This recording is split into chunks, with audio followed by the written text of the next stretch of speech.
Rena from No Way That's Healthy, and I am super excited to cook supper again. Why? Because I'm going to share with you how to make these outrageous ground meat fajitas. I cannot stress enough how amazing this meal is. It is a 10 out of 10 in my book, and to my surprise, my kids agree.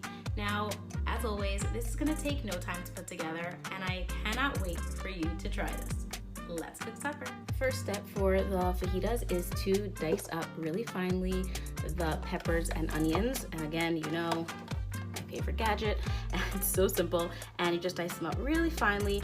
And that way, you know, instead of typical fajitas where you have bigger strips of peppers and onions, you know, who knows, maybe kids will pick them out. This is great. It's hidden inside, but it adds lots of flavor. In the pot, I've placed some olive oil, the onions, and the peppers, and I'm gonna let that cook for a couple minutes before adding in the ground beef. Now I've covered the vegetables a bit, that way they can steam and cook a bit faster.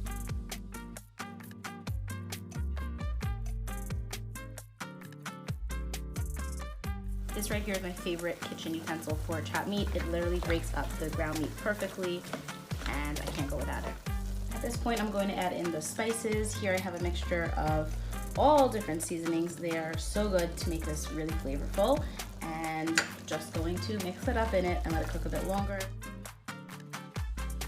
For the pico de gallo, all you're gonna need are some tomatoes and white onion. So all I've done is cut them into these slices, and then you're just gonna put it into your chopper. Now that I've diced all the tomatoes up, I'm going to actually remove this and use the smaller one because I like when the onions are a bit smaller. Swap it out and just do the onions now.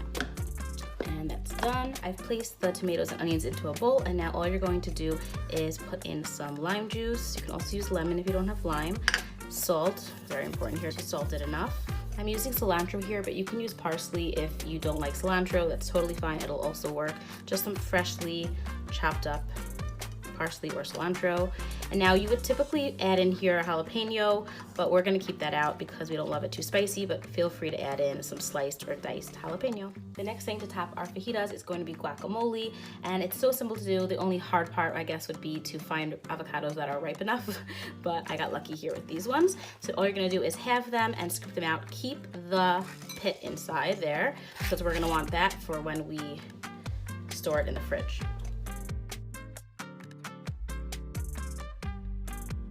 Now we're just mashing it up with a fork, break it all up. All you're going to add in is more lime juice. Also, you could use lemon, but I love lime, and salt. Now, if I wasn't using this with the pico de gallo, I would also add in some diced red onion.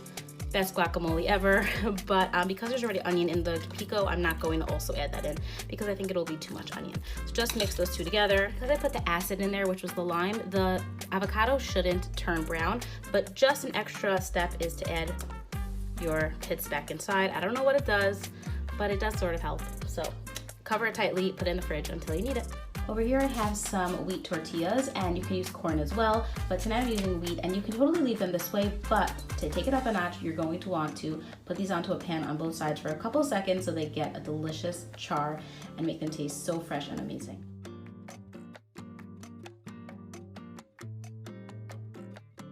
As you can see, they puff up a bit while they're cooking, and they get this nice color, they get a bit crispy, and they get softer, and it's just so good. So all you're going to do now is just once they're prepped, cover them until you're ready to enjoy. So you're gonna take one of the tortillas, and you're going to start off by putting in some of the delicious fajita meat. I'm using a slatted spoon here because there is some liquid in the meat, so you don't want it to get too much of that, otherwise it'll make a big mess. Then we're going to top it with the pico. Oh my, this is gonna be so good. And then I put some of the delicious creamy guacamole. There's something about that like cool, creamy guacamole with the warm fajita mixture. And that's one, put that on the side, and we'll make another.